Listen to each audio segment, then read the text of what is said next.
우리는 모두 삶의 여정에서 언젠가는 우리의 지혜를 시험받는 순간을 맞이합니다. 이는 단순히 우리의 지식이 아니라 더 깊은 차원의 지혜를 묻는 순간입니다.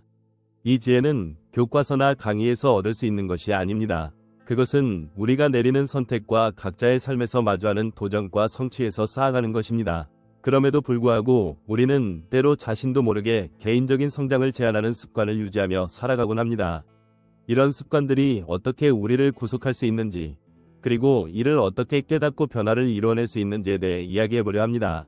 1. 변화의 두려움, 그리고 그 너머. 변화는 삶의 일부입니다. 그것은 끊임없이 흐르는 강물과 같습니다.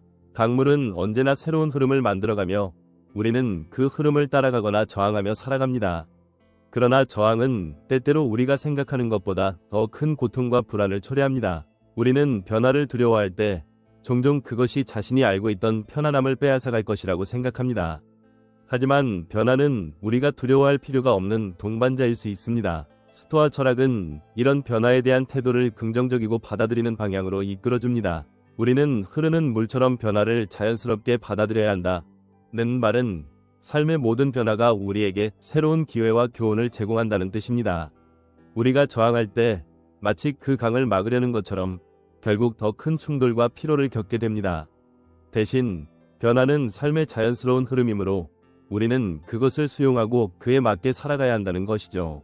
2. 삶에서의 저항과 그 극복. 변화는 종종 불편함을 동반합니다. 새로운 환경, 새로운 선택, 새로운 사람들은 우리의 기존 가치관을 흔들 수 있습니다. 그리고 이러한 상황에서 우리는 흔히 본능적으로 왜 해야 하는지에 대한 이유를 묻습니다. 그럼에도 불구하고 삶의 변화는 단지 불편함을 넘어 우리의 잠재력을 자극하고 스스로를 넘어서게 하는 힘을 지니고 있습니다. 스토아 철학에서 중요한 가르침 중 하나는 바로 우리는 우리의 반응을 통제할 수 있다는 것입니다. 외부 세계는 우리가 어떻게 반응할지에 대해 아무런 통제권을 가지지 않지만 우리가 어떻게 느끼고 어떻게 행동할지는 우리의 선택에 달려 있습니다. 이 선택이 바로 우리에게 변화와 성장을 가져다주는 열쇠입니다. 변화가 불편하게 느껴지더라도 그것이 우리의 성장을 위한 중요한 단계임을 이해하고 받아들이는 것이 필요합니다. 예를 들어 직장에서 새로운 시스템을 도입한다고 생각해봅시다. 기존의 방법에 익숙해진 우리는 이 변화가 불필요하다고 느낄 수 있습니다. 그러나 새로운 시스템을 배우는 것은 단지 직장에서의 적응을 의미하는 것만은 아닙니다. 그것은 또한 우리 스스로의 기술을 확장하고 변화에 적응하는 능력을 키우는 과정입니다. 변화를 거부하는 대신 그 안에서 성장할 수 있는 기회를 찾는 것이 중요합니다. 3. 타인을 탓하기보다는 내 안을 바라보라. 우리의 삶에서 많은 도전과 어려움이 존재할 때 우리는 종종 외부의 요인이나 다른 사람들을 탓하게 됩니다. 내가 실패한 이유는 내 동료들이 나를 도와주지 않았기 때문이다. 또는 이 상황이 나쁘게 된 건 외부의 요인 때문이다. 라는 식으로 말이죠. 물론 이러한 생각은 순간적인 안도감을 주겠지만 이것은 우리의 성장에 아무런 도움이 되지 않습니다. 스토아 철학은 바로 이 지점에서 중요한 교훈을 제공합니다. 우리가 진정으로 할 수 있는 일은 우리의 반응을 변화시키는 것뿐입니다. 타인을 탓하기보다는 우리가 어떻게 그 상황을 받아들이고 그 상황에서 어떤 선택을 할 수 있는지를 깊이 성찰해야 합니다. 우리는 외부 환경을 바꿀 수는 없지만 우리가 처한 상황에서 어떤 태도를 취할 것인지는 우리가 선택할 수 있습니다.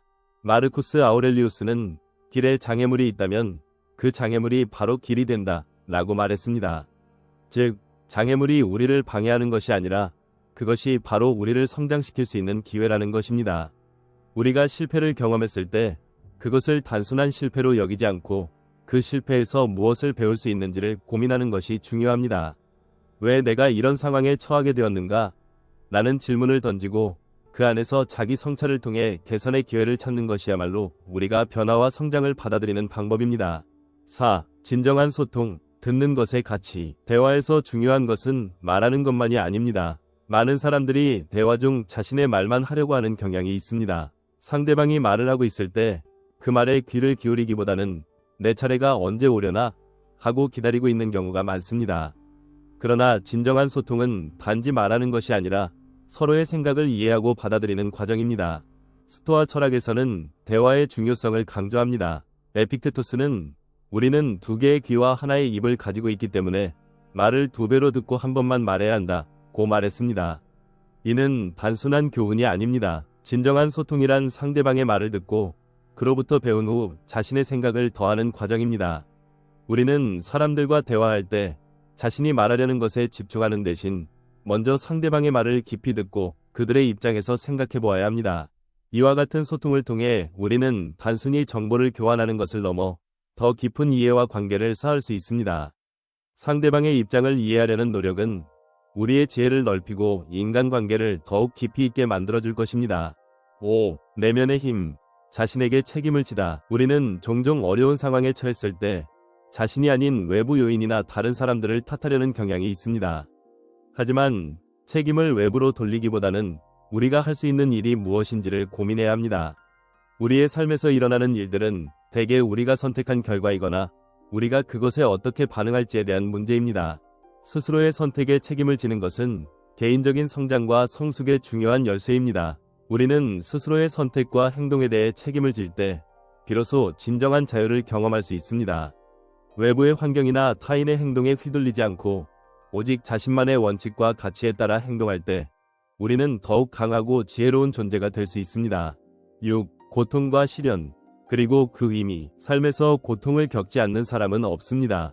고통은 우리가 성장하는 과정에서 피할 수 없는 동반자입니다.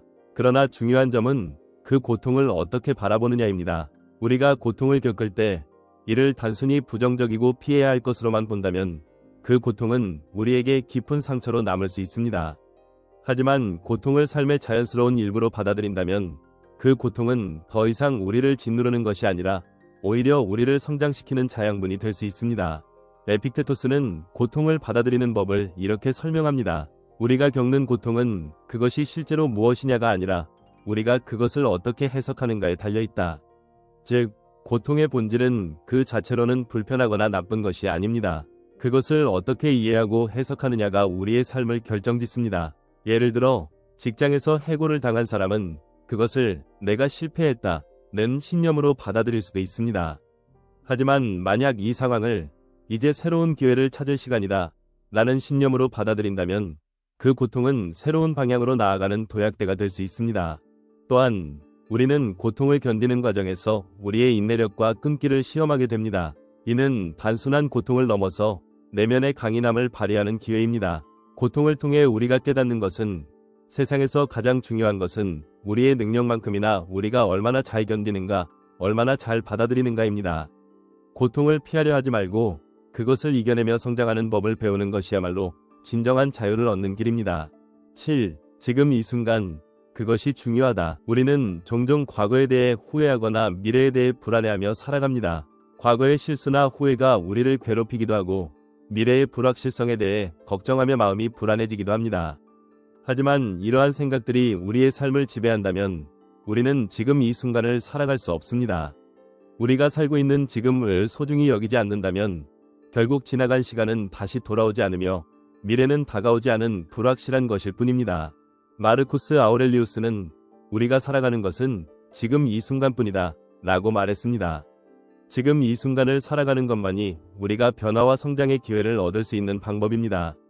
과거는 이미 지나갔고 미래는 아직 오지 않았습니다. 우리가 할 수 있는 것은 오직 지금 이 순간에 집중하는 것입니다. 그래서 매 순간을 어떻게 보낼 것인가가 우리의 삶을 결정짓습니다. 이 순간을 온전히 살아가는 것, 그것은 단지 시간을 보내는 것이 아니라 우리가 누구인지, 무엇을 원하는지에 대한 깊은 이해에서 출발합니다. 매 순간을 어떻게 살아가느냐가 결국 우리의 삶을 이루는 결정적인 요소입니다. 만약 우리가 지나친 걱정이나 후회에 사로잡히지 않고 지금 이 순간을 온전히 경험할 수 있다면 우리는 그 어떤 시련도 두려워하지 않고 그 속에서 성장할 수 있을 것입니다. 8. 우리 삶의 진정한 목적. 우리는 모두 각자의 삶에서 무엇인가를 찾고자 합니다. 어떤 사람은 성공을, 어떤 사람은 사랑을, 어떤 사람은 평화를 원합니다. 하지만 진정한 삶의 목적이 무엇인지를 찾는 것은 우리의 내면에서 비롯됩니다. 그것은 외부에서 주어지는 것이 아니라 우리가 스스로 발견해야 할 진리입니다. 플라톤은 자신을 아는 것을 삶의 가장 중요한 목적이라고 말했습니다. 우리가 진정으로 원하는 것이 무엇인지, 우리가 무엇을 위해 살아가는지 알지 못한다면 우리는 끊임없이 외부의 영향을 받으며 살아가게 됩니다. 하지만 우리가 진정으로 원하는 것을 알고 그 방향으로 살아간다면 우리의 삶은 더 이상 방황하지 않고 의미 있는 여정이 될 수 있습니다. 자신을 아는 것은 단순한 자기 이해를 넘어서 자신이 어떤 가치를 추구하고 무엇을 위해 살아가는지를 파악하는 것입니다. 우리는 자신이 진정으로 원하는 것이 무엇인지 알 때 외부의 유혹이나 방해에도 흔들리지 않고 그 길을 걸어갈 수 있습니다. 이는 불확실한 세상에서 우리가 의지할 수 있는 가장 확고한 기준이 될 것입니다. 9. 결단과 실천의 힘. 사람들은 종종 결정을 내리기 전에 너무 많은 생각을 하며 망설입니다. 이게 정말 맞는 선택일까? 이 길이 내가 원하는 길일까? 하고 스스로에게 질문을 던지며 시간을 허비합니다. 하지만 결단을 내리는 것 자체가 중요한 것이 아니라 그 결단을 실천에 옮기는 것이 더욱 중요합니다. 우리가 결정을 내리고 그 결정을 실천에 옮기지 않는다면 그것은 단지 머릿속에서만 존재하는 생각일 뿐입니다. 실제로 우리의 삶을 바꾸는 것은 그 결정을 실행에 옮기고 그 과정에서 마주하는 어려움에 굴복하지 않으려는 의지입니다. 실패를 두려워하지 않고 계속해서 실천하고 나아가는 것이야말로 변화를 이끄는 힘입니다. 아리스토텔레스는 우리는 반복하는 행동이 우리를 만든다 라고 말했습니다. 한 번이 결단으로 끝나는 것이 아니라 그 결단을 지속적으로 실천하고 반복하는 과정에서 우리는 진정한 변화와 성장을 이룰 수 있습니다. 우리의 선택이 무엇이든 그 선택을 지속적으로 실천하는 것이 중요하며 그것이 결국 우리를 그 길로 이끌 것입니다. 10. 내면의 평화와 외부 세계. 우리의 삶은 끊임없이 변화하는 외부 세계와 맞닿아 있습니다. 우리는 외부의 소음, 사람들, 사건들의 영향을 받으며 살아갑니다. 그러나 중요한 것은 우리가 그 외부의 요인들에 의해 휘둘리지 않도록 내면의 평화를 유지하는 것입니다. 내면의 평화는 외부의 상황과 관계없이 우리가 선택할 수 있는 것입니다. 스피노자는 우리의 감정은 우리가 그것에 대한 판단을 내릴 때 영향을 받는다고 말했습니다. 외부에서 일어나는 일이 우리에게 감정을 일으키는 것이 아니라 우리가 그것을 어떻게 해석하느냐에 따라 우리의 감정은 달라진다는 것입니다. 우리가 외부 세계에 휘둘리지 않고 내면에서 평화를 찾을 수 있다면 그 어떤 외부 요인도 우리를 흔들 수 없습니다.